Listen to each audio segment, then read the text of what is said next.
makadi muri yeZimbabwe. My name is Hit Teki. Wani munhu ari kurema, wani mukomana ari kutsvaga nyaya dzekuti dzinofamba sei.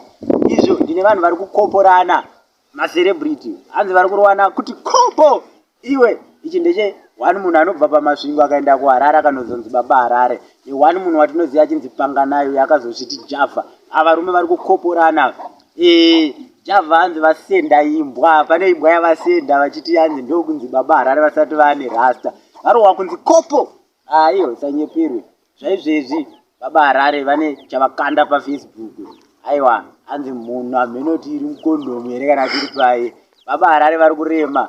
But mafanzi muri kuzoona sei? Pane mafanzi ari kutaura kuti aiwa, zvaizvezvi Baba Harare vane vakawina ndiyo resi. Ava varume vari kukoporana. For the next episode, don't forget, my name is Hidek. Subscribe, share and comment. Kuti ndirame ndichisimbisa mutambo, ndichiramba ndikutsvagirai news dzimwe. But varume vari kukoporana kwete zvekutamba. Watch out for next episode.